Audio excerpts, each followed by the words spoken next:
Kolahalas TV YouTube channel. இது வாய்மையின் எக்காலம். வணக்கம் நண்பர்களே. ஈரானின் சுப்ரீம் லீடர் என்று அழைக்கப்படும் மத தலைவர் அயதுல்லா அலி காமேனியை கொலை செய்யும் இஸ்ரேலின் திட்டத்துக்கு அமெரிக்க அதிபர் டொனால்ட் ட்ரம்ப் எதிர்ப்பு தெரிவித்ததாக செய்திகள் வந்துள்ளன. கடந்த வார இறுதியில் காமேனியை போட்டு தள்ளுவதற்கு இஸ்ரேலுக்கு ஒரு வாய்ப்பு கிடைத்ததாகவும், ஆனால் அந்த திட்டத்தை ட்ரம்ப் ஏற்கவில்லை என்றும் அமெரிக்க அதிகாரிகள் இஸ்ரேலிடம் திட்டவட்டமாக தெரிவித்து விட்டதாக அமெரிக்க உயர் அதிகாரி ஒருவர் CNN செய்தி நிறுவனத்திடம் தெரிவித்திருக்கிறார். இதனால் அந்த திட்டம் கைவிடப்பட்டிருக்கிறது. எனினும் இதை இஸ்ரேல் திட்டவட்டமாக மறுத்திருக்கிறது. அமெரிக்கா இஸ்ரேல் இடையே நடைபெறாத உரையாடல்கள் குறித்து பல்வேறு தவறான தகவல்கள் வெளியாகி வருகின்றன. அது குறித்து நான் ஏதும் சொல்லப் போவதில்லை என்று இஸ்ரேல் பிரதமர் பெஞ்சமின் நெதன்யாகு ஃபாக்ஸ் செய்தி தொலைக்காட்சிக்கு அளித்த பேட்டியில் தெரிவித்திருக்கிறார். அதே நேரம் என்ன செய்ய வேண்டும் என்பது எங்களுக்கு தெரியும், தங்களுக்கு எது நல்லது என்று அமெரிக்காவுக்கும் தெரியும் என நமுட்டு சிரிப்புடன் குறிப்பிட்டார். President Trump in the last couple of days vetoed an Israeli plan to kill Iran's supreme leader, according to 2 U.S. officials. Is that true? Actually, there's so many false reports of conversations that never happened, and I'm not going to get into that, but I can tell you we do what we need to do, and I think the United States knows what is good for the United States, and I'm just not going to get into that. முன்னதாக இஸ்லாமிய புரட்சி படையின் உளவு பிரிவு தலைவர் முகமது காசேமி மற்றும் துணைத் தலைவர் ஜெனரல் ஹசன் மொஹாக்கி ஆகியோரும் இஸ்ரேல் தாக்குதலில் கொல்லப்பட்டுள்ளனர். இதையும் இஸ்ரேல் பிரதமர் பெஞ்சமின் நெதன்யாகு நேற்று உறுதி செய்தார். I can inform you, Brett, that moments ago we also got the chief intelligence officer and his deputy in Tehran, because we're now over the skies of Tehran. இந்த படுகொலைகளுக்கு பழி தீர்ப்போம் என Iran சூளுரைத்திருக்கிறது. இஸ்ரேலிய உளவு மையங்களை எங்களது ஏவுகணைகளை கொண்டு தகர்ப்போம் என்று இஸ்லாமிய புரட்சி படை அறிவித்துள்ளது. எனினும் நாங்கள் ஈரானின் அணு நிலையங்களையும் இராணுவ கட்டமைப்புகளையும் தகர்க்கும் வேளையில் எங்களது மக்களை ஈரான் தாக்குகிறது. இதுதான் இருவருக்கும் உள்ள வித்தியாசம் என்றார் Netanyahu. Our pilots, our brave pilots, are over the skies of Tehran, and we're targeting military sites, nuclear sites. That's what we're doing. They're targeting our civilians. Yeah. They're bombing our civilians. So that's the difference. அதேவேளை தாங்கள் தயாரிக்கும் அணு ஆயுதங்களை Houthi போன்ற தீவிரவாதிகளுக்கு Iran தந்தால் அது உலகுக்கே அச்சுறுத்தலாக முடியும் என்றும் நெதன்யாகு எச்சரித்தார். That they intend to give these nuclear weapons to their Houthi proxies and others. And that's nuclear terrorism on a global scale. It threatens everyone. 8000 kilometre தூரம் சென்று தாக்கும் கண்டம் விட்டு கண்டம் பாயும் ஏவுகணைகளை ஈரான் தயாரிக்க முயற்சிப்பதாகவும், அது அமெரிக்காவையும் தனது இலக்கு வரம்புக்குள் கொண்டு வரும் எனவும் Netanyahu எச்சரித்திருக்கிறார். They have plans to develop intercontinental ballistic missiles. Right now, 8,000 kilometers, very soon, just add a little distance, and they can reach the eastern seaboard of the United States. இதன் மூலம் நாங்கள் எங்களை தற்காத்துக் கொள்வதோடு எங்களது நண்பர்களையும் ஏன் இந்த உலகையும் காத்து நிற்கிறோம் என்று தனது நிலைப்பாட்டை விளக்கியிருக்கிறார் நெதன்யாகு. ஈரான் மத தலைவரை கொல்ல திட்டமிடப்படவில்லை என்று நெதன்யாகு மறுத்தாலும் அது இஸ்ரேலால் சாத்தியமான ஒரு இலக்குதான். மேற்காசியாவின் எந்த பகுதியும் தங்களின் தாக்குதல் வரம்புக்கு அப்பாற்பட்டது அல்ல என்று பலமுறை நெதன்யாகு குறிப்பிட்டதை நினைவில் கொள்ள வேண்டும். There is no place in Iran that the long arm of Israel cannot reach, and that's true of the entire Middle East. There is nowhere in the Middle East Israel cannot reach. There is nowhere we will not go to protect our people and protect our country.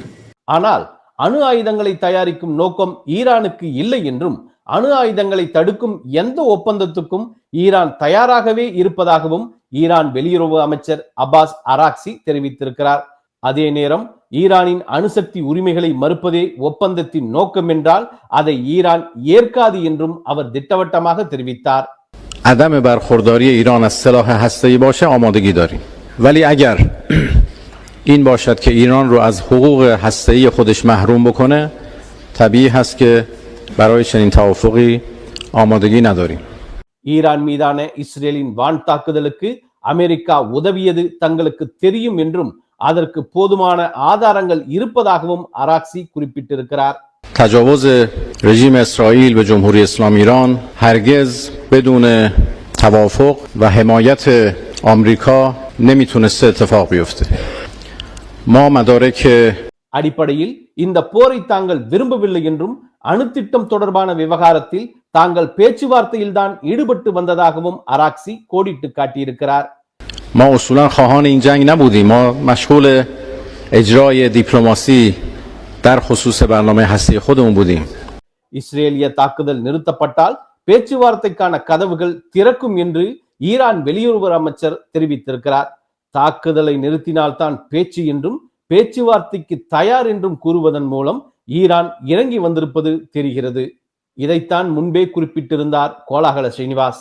பேச்சுவார்த்தையின் போது தங்களது கை ஓங்க வேண்டும் என்று நினைக்கும் தரப்பு பேச்சுவார்த்தைக்கு முன்பு ஒரு தாக்குதலை நடத்தும் என்று அவர் குறிப்பிட்டிருந்தார். அதுதான் இப்போது நடந்திருக்கிறது. இந்த பேச்சுவார்த்தைக்கு முன்னதாக எந்த தரப்பு தன்னுடைய கை ஓங்கணும் நினைக்கிறதோ அந்த தரப்பு இந்த எதிர் தரப்ப ஓங்கி சில சாத்தும். இது அடிக்கடி நீங்க பார்க்கலாம். இதன் மூலமா ஈரானுடைய மொராலிட்டி அஃபெக்ட் ஆகும், அவருடைய எந்தூசியாசம் அஃபெக்ட் ஆகும். பேச்சுவார்த்தையின் போது அமெரிக்கா சொல்லுகிற நிபந்தனைகளுக்கு ஈரான் படிய வேண்டிய ஒரு கட்டாயம் ஏற்படும். எப்போதுமே பேச்சுவார்த்தைக்கு முன்னால் இப்படி ஒன்று. இதை மெய்ப்பிக்கும் வகையில்தான் ட்ரம்பின் பேச்சும் இருக்கிறது. மத்திய கிழக்கில் போர் பதற்றம் நீண்ட காலம் நீடிப்பதை ட்ரம்ப் விரும்பவில்லை. அதே நேரம் இந்த போரையும் தவிர்க்க முடியாதது போல் அவர் கருதுகிறார். கனடாவில் நடைபெறும் G7 உச்சி மாநாட்டுக்கு புறப்படும் முன்பாக வெள்ளை மாளிகைக்கு வெளியே பேசிய அவர், இருதரப்புக்கும் இடையே ஒப்பந்தம் ஏற்படும் என நம்புகிறேன். இதுதான் அதற்கு சரியான நேரம். என்ன நடக்கிறது என்பதை பார்ப்போம். எனினும் சில நேரங்களில் அவர்கள் சண்டையிட்டுத்தான் தீர வேண்டும் என்றார் Trump. Well, I hope there's going to be a deal. I think it's time for a deal and we'll see what happens, but sometimes they have to fight it out, but we're going to see what happens. I think there's a good chance there'll be a deal. இஸ்ரேலை America பாதுகாக்குமா என்ற கேள்விக்கு ஆம், நாங்கள் அதை செய்வோம் என அழுத்தம் திருத்தமாக குறிப்பிட்டார் Trump. Will the U.S. continue to support Israel in its defense? We do, yeah. Thank you very much. அமெரிக்க ராணுவ உதவி கிடைத்தால் இஸ்ரேல் தனது இலக்குகளை மிக விரைவாக அடைந்துவிடும் என ட்ரம்ப் நிர்வாகத்தில் சிலர் சிந்திப்பதாகவும் வெள்ளை மாளிகை வட்டாரங்கள் தெரிவிக்கின்றன. எனவே இதை இப்படி எடுத்துக்கொள்ளலாம். இந்த விவகாரத்தில் இந்த நொடி வரை அமெரிக்கா ராணுவ ரீதியில் தலையிடவில்லை என்பதுதான் அது. ஈராக்கில் கதாய்ப் ஹிஸ்புல்லா ஆயுத குழுவுக்கு ஈரானின் நட்பு உள்ளது. அந்த குழு வெளியிட்ட அறிக்கையில் இஸ்ரேல் ஈரான் மோதலில் அமெரிக்கா தலையிட்டால் மத்திய கிழக்கில் உள்ள அமெரிக்க நிலைகளை தாக்குவோம் என தெரிவித்துள்ளது.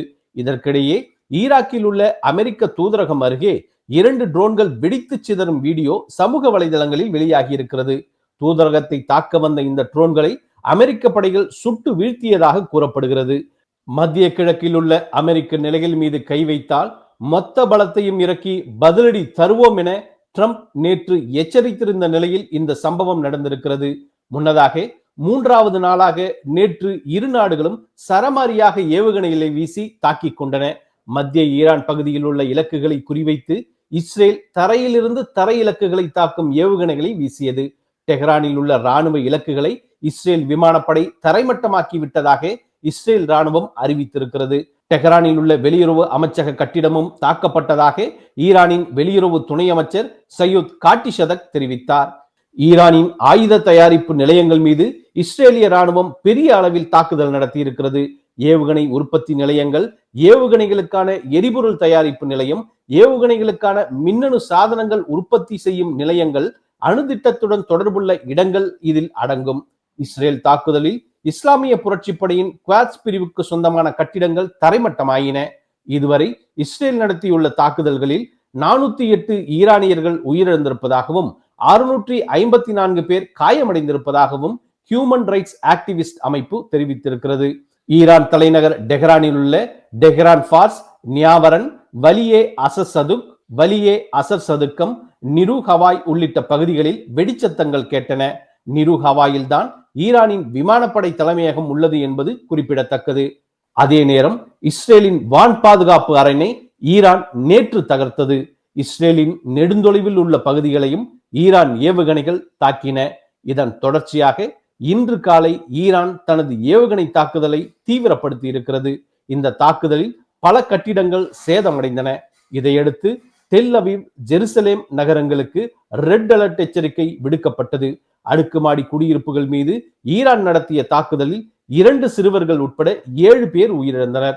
இஸ்ரேலிய குடியிருப்பு வாசிகள் அனைவரும் தங்களுக்கு அருகில் உள்ள பங்கர்களில் சென்று ஒளிந்த வண்ணம் உள்ளனர். சில நாட்களாகவே அங்கு தங்கியிருப்பதால் அங்கேயே உணவு சமைத்து சாப்பிட்டு வருகின்றனர். போரின் போக்கை பார்த்தால் இது இப்போதைக்கு நிற்காது போல் தெரிகிறது. மேலும் சில நாட்கள் நகர்ந்தால்தான் எதையும் கணிக்க முடியும். நன்றி, வணக்கம். கோலஹலாஸ் டிவி யூடியூப் சேனல், இது வாய்மையின் எக்காலம்.